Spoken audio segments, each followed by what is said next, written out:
आशुतोष शशांक शेखर चंद्रमौली चिदंबरा। कोटि कोटि प्रणाम शंभु, कोटि नमन दिगंबरा। हर हर महादेव। दोस्तों, ओम नमः शिवाय। श्री शिवाय नमस्तुभ्यम। आप सभी को सावन मास के चौथे सोमवार और आखिरी सोमवार की हार्दिक शुभकामनाएं। आप सभी पर भगवान भोलेनाथ की कृपा सदा सर्वदा बनी रहे। आज दिनांक है 4 अगस्त और आज है सावन मास का चौथा और अंतिम सोमवार।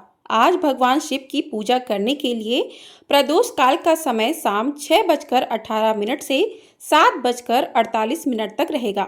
प्रिय श्रोताओं, सावन का महीना अब अपनी पावनता और भक्ति की पूर्णता के साथ अपने चौथे और अंतिम सोमवार पर आ पहुंचा है। यह वह दिव्य अवसर है जब श्रद्धा, तपस्या और उपवास के माध्यम से भक्त भोलेनाथ की कृपा प्राप्त करने का प्रयास करते हैं। आज हम संपूर्ण मन, वचन और कर्म से भगवान शिव का ध्यान करते हैं। हे नीलकंठ महादेव, आपके चरणों में हमारी अनगिनत प्रार्थनाएं समर्पित हैं। हमें सन्मार्ग पर चलने की शक्ति प्रदान करें, हमारे जीवन से दुख और संकट को दूर करें, हमारे परिवार में सुख, शांति और समृद्धि का वास हो। हे करुणामय भोलेनाथ, यदि इस सावन मास में हमसे जाने अनजाने में कोई त्रुटि, अपवित्रता या असावधानी हुई हो तो हमें क्षमा करें, हमें अपनी असीम दया का पात्र बनाएं। हम पूर्ण श्रद्धा से आपके चौथे सोमवार की यह कथा सुनते हैं और यह निवेदन करते हैं कि हमारे मन की सभी कामनाएं पूर्ण हो, हमारे हृदय में सच्ची भक्ति का दीप सदा जलता रहे। हर हर महादेव। ओम नमः शिवाय। तो प्रिय श्रोताओं, अब सुनते हैं सावन सोमवार की पावन व्रत कथा। भगवान भोलेनाथ के श्री चरणों का ध्यान करते हैं, कथा को शुभारंभ करते हैं। हर हर महादेव। सावन सोमवार की पौराणिक कथा के अनुसार अमरपुर नामक गांव में एक धनी व्यापारी रहता था और दूर दूर तक उसका व्यापार फैला हुआ था।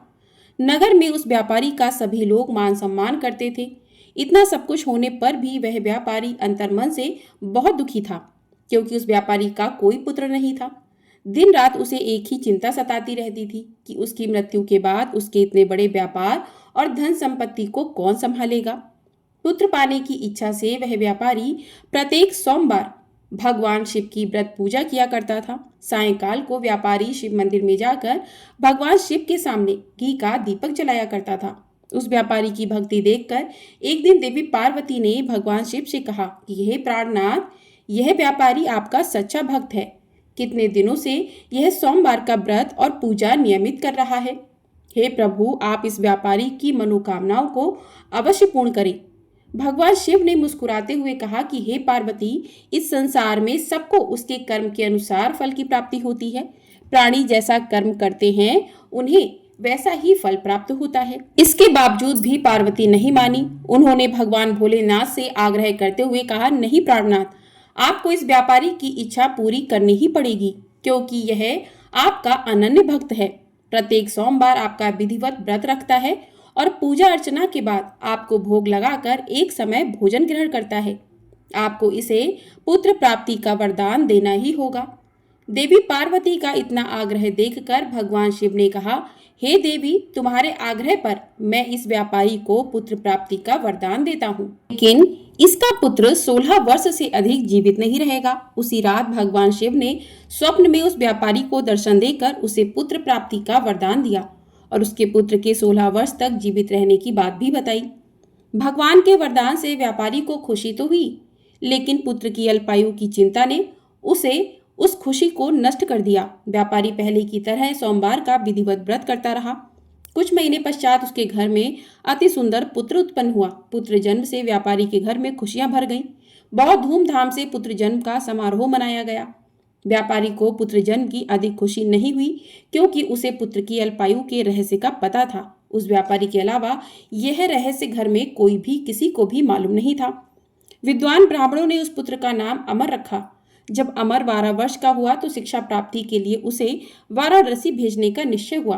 व्यापारी ने अमर के मामा दीपचंद को बुलाया और कहा कि अमर को शिक्षा प्राप्त करने के लिए वाराणसी छोड़ाओ। अमर अपने मामा के साथ शिक्षा प्राप्त करने के लिए चल दिया। रास्ते में जहां भी अमर और दीपचंद रात्रि विश्राम के लिए ठहरते, वहीं यज्ञ करते और ब्राह्मणों को भोजन कराते थे। लंबी यात्रा के बाद अमर और दीपचंद्र एक नगर में पहुंचे। उस नगर के राजा की कन्या के विवाह की खुशी में पूरे नगर को सजाया गया था। निश्चित समय पर बारात आ गई, लेकिन वर का पिता अपने बेटे के एक आंख से काने होने के कारण बहुत चिंतित था। उसे इस बात का भय सता रहा था कि राजा को इस बारे में पता चल गया तो कहीं वह विवाह से इनकार न कर दे और इससे उसकी बदनामी होगी। वर के पिता ने अमर को देखा तो उसके मस्तिष्क में एक विचार आया। उसने सोचा, क्यों ना इस लड़के को दूल्हा बनाकर राजकुमारी से विवाह करा दूं। विवाह के बाद इसको धन देकर विदा कर दूंगा और राजकुमारी को अपने नगर में ले जाऊंगा।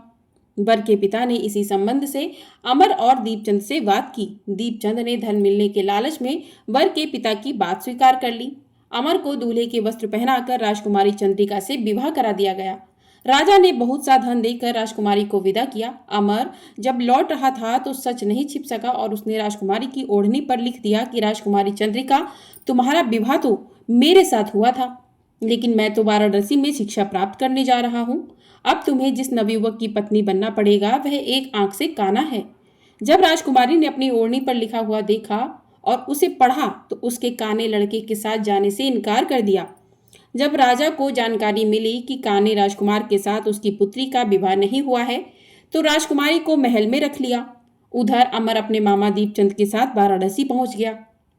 अमर ने गुरुकुल में पढ़ना शुरू कर दिया। जब अमर की आयु 16 वर्ष पूरी हुई तो उसने ये एक यज्ञ किया। यज्ञ की समाप्ति पर ब्राह्मणों को भोजन कराया और खूब अन्न वस्त्र दान किए। रात को अमर अपने शयन कक्ष में सो गया। शिव जी के वरदान के अनुसार शयनावस्था में ही अमर के प्राण पखेरु उड़ गए। सूर्योदय पर मामा अमर को मृत देखकर रोने पीटने लगा। आसपास के लोग भी एकत्र होकर दुख प्रकट करने लगे। मामा ने रोने विलाप करने के स्वर समीप से गुजरते हुए भगवान शिव और माता पार्वती ने भी सुने। पार्वती जी ने भगवान शिव से कहा कि प्राणनाथ, मुझसे इसके रोने का स्वर सहन नहीं हो रहा, आप इस व्यक्ति के कष्ट अवश्य दूर करें। भगवान शिव ने पार्वती जी के साथ आदृश्य रूप में समीप जाकर अमर को देखा तो पार्वती जी से बोले कि हे देवी, यह तो उसी व्यापारी का पुत्र है जिसे मैंने 16 वर्ष की आयु का वरदान दिया था। इसकी आयु तो पूरी हो गई है।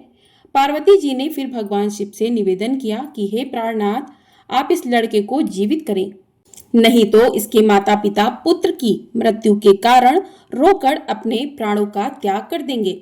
इस लड़के का पिता तो आपका परम भक्त है, वर्षों से सोमवार का व्रत करते हुए आपको भोग लगा रहा है। देवी पार्वती के आग्रह पर भगवान शिव ने उस लड़के को जीवित होने का वरदान दिया। भगवान शिव के आशीर्वाद से कुछ ही पल में वह जीवित होकर उठ बैठा। शिक्षा समाप्त करके अमर अपने मामा के साथ अपने नगर की ओर चल दिया। दोनों चलते हुए उसी नगर में पहुंचे जहां अमर का विवाह हुआ था। उस नगर में भी अमर ने यज्ञ का आयोजन किया। समीप से गुजरते हुए नगर के राजा ने यज्ञ का आयोजन देखा तो राजा ने अमर को तुरंत ही पहचान लिया। यज्ञ समाप्त होने पर राजा अमर और उसके मामा को महल में ले गया और कुछ दिन उन्हें महल में रखकर बहुत सा धन और वस्त्र देकर राजकुमारी के साथ विदा किया। रास्ते में सुरक्षा के लिए राजा ने बहुत से सैनिकों को भी साथ भेजा। दीपचंद्र नगर में पहुंचते ही एक दूत को घर भेजकर अपने आगमन की सूचना भेजी। अपने बेटे अमर के जीवित वापस लौटने की सूचना से व्यापारी बहुत प्रसन्न हुआ। व्यापारी ने अपनी पत्नी के साथ स्वयं को एक कमरे में बंद कर रखा था। भूखे प्यासे रहकर व्यापारी और उसकी पत्नी बेटे की प्रतीक्षा कर रहे थे। उन्होंने प्रतिज्ञा कर रखी थी कि यदि उन्हें उनके बेटे की मृत्यु का समाचार मिला तो दोनों अपने प्राण त्याग देंगे। व्यापारी अपनी पत्नी और मित्रों के साथ नगर के द्वार पर पहुंचा। अपने बेटे के विवाह का समाचार सुनकर और पुत्र वधू राजकुमारी चंद्रिका को देखकर उसकी खुशी का ठिकाना न रहा। उसी रात भगवान शिव ने व्यापारी के स्वप्न में आकर कहा कि हे सृष्टि, मैंने तेरे सोमवार के व्रत करने और व्रत कथा सुनने से प्रसन्न होकर तेरे पुत्र को लंबी आयु प्रदान की है। भगवान शिव की बातें सुनकर व्यापारी स्वप्न में ही बहुत प्रसन्न हुआ। सोमवार का व्रत करने से व्यापारी के घर में खुशियां लौट आईं। शास्त्रों में लिखा है कि जो स्त्री पुरुष सोमवार का विधिवत व्रत करते हैं और व्रत कथा को सुनते हैं, उनकी सभी इच्छाएं महादेव की कृपा से पूरी होती हैं। एक बार प्रेम से बोलिए हर हर महादेव। अब सुनिए भोलेनाथ की दुर्लभ कथा। यह कथा शिव पुराण में वर्णित है। शिव पुराण में कहा गया है कि जो भी भक्त सावन में इस कथा को शांत मन से भक्ति भाव से सुनता है तो उसके जन्मों का दुख दारिद्र्य समाप्त हो जाता है। दरिद्र धनवान हो जाते हैं, रोगी रोग मुक्त हो जाते हैं और भाग्य का द्वार खुलता है। तो आइए श्रवण करते हैं शिव जी और माता पार्वती की कल्याणकारी कथा का। यदि आपने इस कथा को पूरे अंत तक सुन लिया तो यकीनन आपको अपनी परेशानियों से छुटकारा मिल जाएगा और शिव जी की कृपा से सभी बिगड़े काम बन जाएंगे। इसलिए कथा को पूरे मन से पूरा अवश्य सुने, क्योंकि कथा को पूरा सुनने से ही लाभ प्राप्त होता है और कथा को अधूरा सुनने से भगवान भोलेनाथ का अपमान होता है। तो प्रिय श्रोताओं, बाशकल नामक गांव में बिंदुक नाम का एक ब्राह्मण रहता था। वह अधर्मी, दुरात्मा तथा महापापी था। उसकी स्त्री बहुत सुंदर थी और उसका नाम चंचुला था।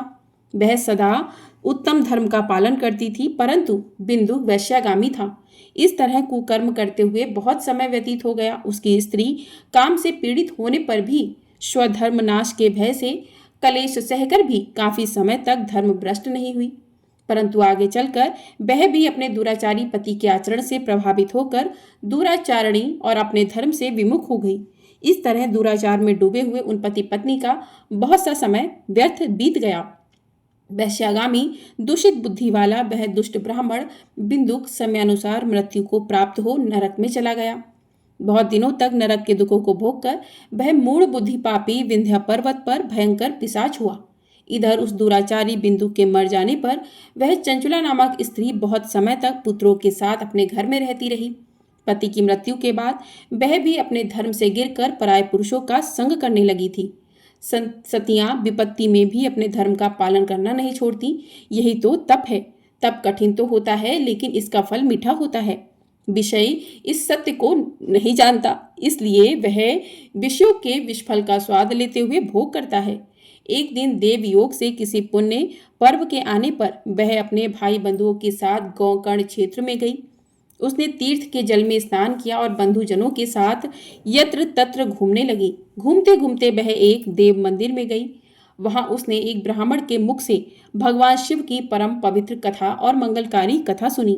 कथावाचक ब्राह्मण कह रहे थे कि जो स्त्रियां व्यभिचार करती हैं वे मरने के बाद जब यमलोक जाती हैं तब यमराज के दूत उन्हें तरह तरह की यंत्रणा देते हैं। वे उसके कामांगों को तप्त लौह दंडों से दागते हैं। तप्त लौह के पुरुष से उसका सत्संग कराते हैं। यह सारे दंड इतनी वेदना देने वाले होते हैं कि जीव पुकार पुकार कर कहता है कि अब वह ऐसा नहीं करेगा, लेकिन यमदूत उसे छोड़ते नहीं। कर्मों का फल तो सभी को भोगना पड़ता है, क्योंकि देव ऋषि मनुष्य सभी इससे बंधे हुए हैं। ब्राह्मण के मुख से ये वैराग्य वाली कथा सुनकर चंचुला भय से व्याकुल हो गई। कथा समाप्त होने पर सभी लोग वहां से चले गए। तब कथा बांचने वाले ब्राह्मण देवता से चंचुला ने कहा कि हे ब्राह्मण, धर्म को ना जानने के कारण मेरे द्वारा बहुत बड़ा दुराचार हुआ है। स्वामी, मेरे ऊपर कृपया कर मेरा उद्धार कीजिए। आपके प्रवचन को सुनकर मुझे इस संसार से वैराग्य हो गया है। मुझ मूढ़ चित्त वाली पापिनी को धिक्कार है। मैं निंदा के योग्य हूँ। मैं बुरे विषयों में फंसकर अपने धर्म से विमुख हो गई थी। कौन मुझ जैसी कुमार्ग में मन लगाने वाली पापिनी का साथ देगा? जब यमदूत मेरे गले में फंदा डालकर मुझे बांध कर ले जाएंगे और नरक में मेरे शरीर के टुकड़े करेंगे, तब मैं कैसे उन महायातनाओं को सहन कर पाऊंगी? मैं सब प्रकार से नष्ट हो गई हूँ, क्योंकि अभी तक मैं हर तरह के पाप से डूबी रही हूँ। हे ब्राह्मण, आप मेरे गुरु हैं, आप ही मेरे माता पिता हैं। मैं आपकी शरण में आई हूँ। मुझ अबला का अब आप ही उद्धार कीजिए। इस प्रकार विलाप करती हुई चंचुला ब्राह्मण देवता के चरणों में गिर पड़ी। तब ब्राह्मण ने उसे कृपा पूर्वक उठाया और ब्राह्मण बोले, नारी, तुम सौभाग्यशाली हो जो भगवान शंकर की कृपा से तुमने वैराग्यपूर्ण शिव पुराण की कथा सुनकर समय से अपनी गलती का एहसास कर लिया है। तुम डरो मत और भगवान शिव की शरण में जाओ। उनकी परम कृपा से तुम्हारे सभी पाप नष्ट हो जाएंगे। मैं तुम्हें भगवान शिव की कथा सहित वह मार्ग बताऊंगा जिसके द्वारा तुम्हें सुख देने वाली उत्तम गति प्राप्त होगी। शिव कथा सुनने से तुम्हारी बुद्धि शुद्ध हो गई है और तुम्हें पश्चाताप हुआ है तथा मन में वैराग्य उत्पन्न हुआ है। पश्चाताप ही पाप करने वाले पापियों के लिए सबसे बड़ा प्रायश्चित है। पश्चाताप ही पापों का शोधक है। इससे ही पापों की शुद्धि होती है। तत्पुरुषों के अनुसार पापों की शुद्धि के लिए प्रायश्चित पश्चाताप से ही संपन्न होता है। जो मनुष्य अपने कुकर्म के लिए पश्चाताप नहीं करता वह उत्तम गति प्राप्त नहीं करता, परंतु जिसे अपने कुकृत्य पर हार्दिक पश्चाताप होता है वह अवश्य उत्तम गति का भागीदार होता है, इसमें कोई शक नहीं है। शिव पुराण की कथा सुनने से चित्त की शुद्धि और मन निर्मल हो जाता है। शुद्ध चित्त में ही भगवान शिव व पार्वती का वास होता है। वह शुद्धात्मा पुरुष सदा शिव के पद को प्राप्त होता है। इस कथा का श्रवण सभी मनुष्यों के लिए कल्याणकारी है, अतः इसकी आराधना व सेवा करनी चाहिए। यह कथा भवबंधन रूपी रोग का नाशक करने वाली है। भगवान शिव की कथा सुनकर हृदय में उसका मनन करना चाहिए। इससे चित्त की शुद्धि होती है। चित्त शुद्धि होने से ज्ञान और वैराग्य के साथ महेश्वर की भक्ति निश्चय ही प्रकट होती है तथा उनके अनुग्रह से दिव्य मुक्ति प्राप्त होती है। जो मनुष्य माया के प्रति आसक्त है वह इस संसार बंधन से मुक्त नहीं हो पाता। हे ब्राह्मण पत्नी, तुम अन्य विषयों से अपने मन को हटाकर भगवान शंकर की इस परम पावन कथा को सुनो। इससे तुम्हारे चित्त की शुद्धि होगी और तुम्हें मोक्ष की प्राप्ति होगी। जो मनुष्य निर्मल हृदय से भगवान शिव के चरणों का चिंतन करता है उसकी एक ही जन्म में मुक्ति हो जाती है। यह कहकर वे ब्राह्मण चुप हो गए। उनका हृदय करुणा से भर गया और वे ध्यान में मग्न हो गए। ब्राह्मण का उक्त उपदेश सुनकर चंचुला के नेत्रों में आनंद के आंसू छलक आए। वह हर वर्ष बड़े ही हृदय से ब्राह्मण देवता के चरणों में गिर गई और हाथ जोड़कर बोली कि मैं कृतार्थ हो गई।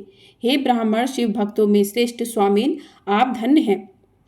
आप परमार्थदर्शी हैं और सदा परोपकार में लगे रहते हैं। हे मुनिवर, मैं नरक के समुद्र में गिर रही हूँ, कृपया कर मेरा उद्धार कीजिए। जिस पौराणिक व अमृत के समान सुंदर शिव पुराण की कथा की बात आपने की है उसे सुनकर ही मेरे मन में वैराग्य उत्पन्न हुआ है। उस अमृतमयी शिव पुराण कथा को सुनने के लिए मेरे मन में बड़ी श्रद्धा हो रही है। कृपया आप मुझे उसे सुनाइए। शिव पुराण की कथा सुनने की इच्छा मन में लिए हुए चंचुला उन ब्राह्मण देवता की सेवा में वहीं रहने लगी। उस गौकर्ण नामक महाक्षेत्र में उन ब्राह्मण देवता के मुख से चंचुला शिव पुराण की भक्ति, ज्ञान और वैराग्य बढ़ाने वाली, मुक्ति देने वाली परम उत्तम कथा सुनकर कृतार्थ हुई। उसका चित्त शुद्ध हो गया। वह अपने हृदय में शिव के सगुण रूप का चिंतन करने लगी। वह सदैव शिव के सच्चिदानंद स्वरूप का स्मरण करती थी। तत्पश्चात अपना समय पूर्ण होने पर चंचुला ने बिना किसी कष्ट के अपना शरीर त्याग दिया। उसे लेने के लिए एक दिव्य विमान वहां पहुंचा। यह विमान शोभा साधनों से सजा था एवं शिव गणों से सुशोभित था। चंचुला विमान से शिवपुरी पहुंची और उसके सारे पाप धुल गए और वह दिव्यांगना हो गई। वह गौरांगी देवी मस्तक पर अर्धचंद्र का मुकुट व अन्य दिव्य आभूषण पहने शिवपुरी पहुंची। वहां उसने सनातन देवता त्रिनेत्रधारी महादेव शिव को देखा। सभी देवता उनकी सेवा में भक्ति भाव से उपस्थित थे। उनकी अंग कांति करोड़ों सूर्यों के समान प्रकाशित हो रही थी। 5 मुख और हर मुख में 3-3 नेत्र थे। मस्तक पर अर्धचंद्राकार मुकुट शोभायमान हो रहा था। कंठ में नील चिन्ह था। उनके साथ में देवी गौरी विराजमान थी जो विद्युत पुंज के समान प्रकाशित हो रही थी। महादेव जी की कांति कपूर के समान गौर थी। उनके शरीर पर श्वेत वस्त्र थे तथा शरीर श्वेत भस्म से युक्त था। इस प्रकार भगवान शिव के परम उज्जवल रूप के दर्शन कर चंचुला बहुत प्रसन्न हुई। उसने भगवान को बारंबार प्रणाम किया और हाथ जोड़कर प्रेम, आनंद और संतोष से युक्त हो विनीत भाव से खड़ी हो गई। उसके नेत्रों से आनंद अश्रुओं की धारा बहने लगी। भगवान शंकर बा भगवती गौरी उमा ने करुणा के साथ सौम्य दृष्टि से देखकर चंचुला को अपने पास बुलाया। गौरी उमा ने उसे प्रेम पूर्वक अपनी सखी बना लिया। चंचुला सुखपूर्वक भगवान शिव के धाम में उमा देवी की सखी के रूप में निवास करने लगी। एक दिन चंचुला आनंद में मग्न उमा देवी के पास गई और दोनों हाथ जोड़कर उनकी स्तुति करने लगी। चंचुला बोली कि हे गिरिजाराज नंदिनी स्कंद माता उमा, आप सभी मनुष्यों और देवताओं द्वारा पूज्य तथा समस्त सुखों को देने वाली हैं। आप शंभु प्रिया हैं। आप ही सगुणा और निर्गुणा हैं। हे सच्चिदानंद स्वरूप रूपिणी, आप ही प्रकृति की पोषक हैं। हे माता, आप ही संसार की सृष्टि, पालन और संहार करने वाली हैं। आप ही ब्रह्मा, विष्णु और महेश को उत्तम प्रतिष्ठा देने वाली परम शक्ति हैं। सदगति प्राप्त चंचुला इस प्रकार देवी की स्तुति कर शांत हो गई। उसकी आंखों में प्रेम के आंसू उमड़ आए। तब शंकर प्रिया भक्त वत्सला उमा देवी ने बड़े प्रेम से चंचुला को चुप कराते हुए कहा, सखी चंचुला, मैं तुम्हारी स्तुति से प्रसन्न हूँ। बोलो, क्या वर मांगती हो। चंचुला बोली कि हे गिरिजा राजकुमारी, मेरे पति बिंदुक इस समय कहाँ है, मुझे बताइए और कुछ उपाय कीजिए ताकि हम फिर से मिल सकें। हे महादेवी, मेरे पति एक शूद्र जाति वैश्या के प्रति आसक्त थे और पाप में ही डूबे रहते थे। गिरिजा बोली, बेटी, तुम्हारा पति बिंदुक बड़ा पापी था। उसका अंत बड़ा भयानक हुआ। वैश्या का उपभोग करने के कारण वह मूर्ख नरक में अनेक वर्षों तक अनेक प्रकार के दुख भोग कर अब शेष पाप को भोगने के लिए विंध्य पर्वत पर पिशाच की योनि में रह रहा है। वह दुष्ट वही वायु पीकर रहता है और सब प्रकार के कष्ट सहता है।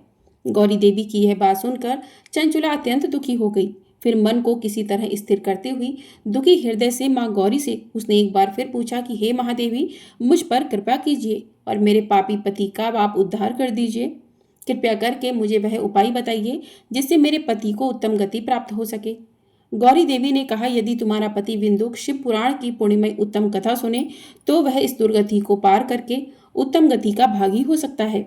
अमृत के समान मधुर गौरी देवी का यह वचन सुनकर चंचुला ने दोनों हाथ जोड़कर मस्तक झुकाकर उन्हें बारंबार प्रणाम किया तथा प्रार्थना की कि मेरे पति को शिव पुराण सुनाने की व्यवस्था कीजिए। ब्राह्मण पत्नी चंचुला के बार बार प्रार्थना करने पर शिव प्रिया गौरी देवी ने भगवान शिव की महिमा का गान करने वाले गंधर्वराज तुम्बुरो को बुलाकर कहा, तुम्बुरो, तुम्हारी भगवान शिव में प्रीति है। तुम मेरे मन की सभी बातें जानकर मेरे कार्य को सिद्ध करते हो। तुम मेरी इस सखी के साथ विंध्य पर जाओ। वहां एक महाघोर और महाभयंकर पिशाच रहता है। पूर्व जन्म में वह पिशाच बिंदुक नामक ब्राह्मण मेरी इस सखी चंचुला का पति था, परंतु वह वैश्यागामी हो गया। वह स्नान श्रद्धा आदि नित्य कर्म छोड़कर अपवित्र रहने लगा। क्रोध के कारण उसकी बुद्धि भ्रष्ट हो गई। दुर्जनों से उसकी मित्रता तथा सज्जनों से द्वेष बढ़ गया था। वह अस्त्र शस्त्रों से हिंसा करता, लोगों को सताता और उनके घरों में आग लगा देता था। चांडालों से दोस्ती करता था। वह रोज वैश्या के पास जाता था। पत्नी को त्याग कर दुष्ट लोगों से दोस्ती कर उन्हीं के संपर्क में रहता था। वह मृत्यु तक दुराचार में फंसा रहा। मृत्यु के बाद उसे पापियों के भोग स्थान यमपुर में ले जाया गया। वहां घोर नरकों को सहकर इस समय वह विंध्य पर्वत पर पिशाच बनकर रह रहा है और पापों का फल भोग रहा है। तुम उसके सामने परम पुण्यमयी पापों का नाश करने वाली शिव पुराण की दिव्य कथा का प्रवचन करो। इस कथा को सुनने से उसका हृदय सभी पापों से मुक्त होकर शुद्ध हो जाएगा और वह प्रेत योनि से मुक्त हो जाएगा। दुर्गति मुक्त होने पर उस बिंदुक नामक पिशाच को विमान पर बिठाकर तुम भगवान शिव के पास ले आना। माँ उमा का आदेश पाकर गंधर्वराज तुम्बुरो प्रसन्नता पूर्वक अपने भाग्य की सराहना करते हुए चंचुला को साथ लेकर विमान से पिशाच के निवास स्थान विंध्य पर्वत पर गए। वहां पहुंचकर उसने उस विकराल आकृति वाले पिशाच को देखा। उसका शरीर विशाल था, उसकी ठोड़ी बड़ी थी। वह कभी हंसता, कभी रोता तो कभी उछलता था। महाबली तुम्बुरो ने बिंदुक नामक पिशाच को पांसों से बांध लिया। उसके पश्चात तुम्बुरो ने शिव पुराण की कथा वाचने के लिए स्थान तलाश कर मंडप की रचना की। शीघ्र ही इस बात का पता लोगों को चल गया कि एक पिशाच के उद्धार हेतु देवी पार्वती की आज्ञा से तुम्बुरो शिव पुराण की अमृत कथा सुनाने विंध्य पर्वत पर आया है। उस कथा को सुनने के लोभ से बहुत से देवर्षि वहां पहुंच गए। सभी को आदरपूर्वक स्थान दिया गया। पिशाच बिंदुक को पाशों में बांधकर आसन पर बिठाया गया और तब तुम्बुरो ने परम उत्तम शिव पुराण की अमृत कथा का गान शुरू किया। उसने पहली विंध्येश्वर संहिता से लेकर 7वीं वायु संहिता तक शिव पुराण की कथा का स्पष्ट वर्णन किया। सातों संहिताओं सहित शिव पुराण को सुनकर सभी श्रोता कृतार्थ हो गए। परम पुण्यमय शिव पुराण को सुनकर पिशाच सभी पापों से मुक्त हो गया और उसने पिशाच शरीर का त्याग कर दिया।